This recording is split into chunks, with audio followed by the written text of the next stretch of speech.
My name is Jerry Gretzinger. I'm an artist living and working in northern Michigan. I was born in Grand Rapids, grew up here, spent many years away from here, and I'm glad to be back. My lifelong project is something which we've called Jerry's Map, and it's a map of an imaginary place. The map is gradually over time changing form, and it's becoming more and more abstract. Jerry's map has an interesting origin. I had a very kind of tedious job in Ann Arbor in the summer of 1963. My job was to monitor machines manufacturing ball bearings. And for the most part, I had nothing to do but listen to the clicking of the counters in my office. My boss at the time said, do whatever you want to do. You want to read a book. Well, I've read many books that summer, but I got tired of just reading. And one day I took out a sheet of paper and I drew 4 little squares, and I just kept adding more little squares on the piece of paper, and it got bigger and bigger. And the next thing I knew, I'd come to the edge of the sheet, taped another sheet onto that one. The map became a pastime. When I had a little extra time, I added things to it. It grew and grew, and it was getting so big I had to add a little structure to the whole thing. So I numbered the sheets, and they were numbered chronologically as they were added to the map, so I could locate them.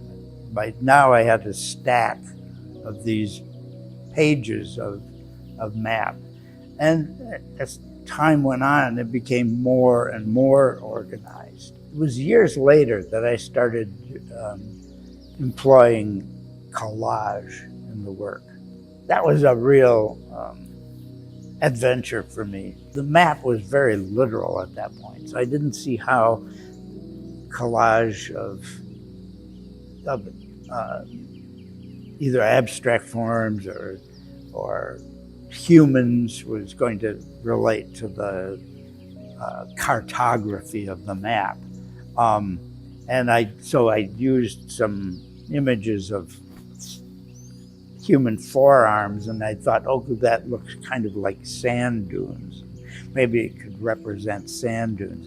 And then I kind of let go completely and said, I'm just going to use collage however I feel and not really care about it representing topographical elements. And there are now, I know it's just over 4,100 individual panels that make up the map.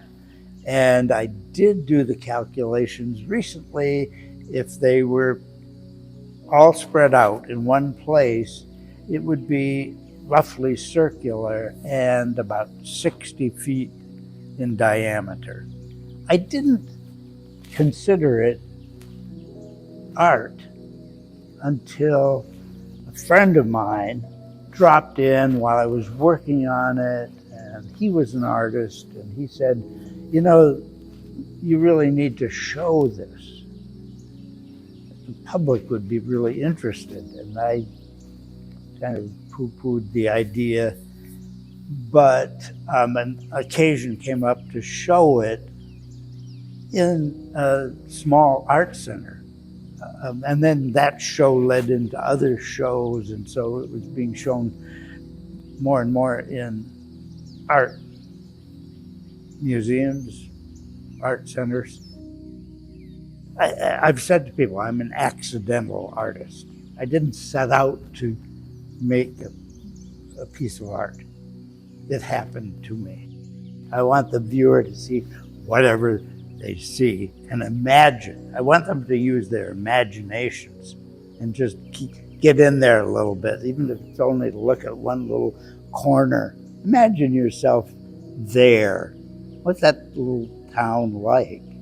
Or what's that big body of water? What like to be on a little boat out there? Or what in the world is this? Some of the abstract stuff. It's nowhere. It's out there. It's, you know, it's up here. It's wherever you want it to be. It's all imaginary.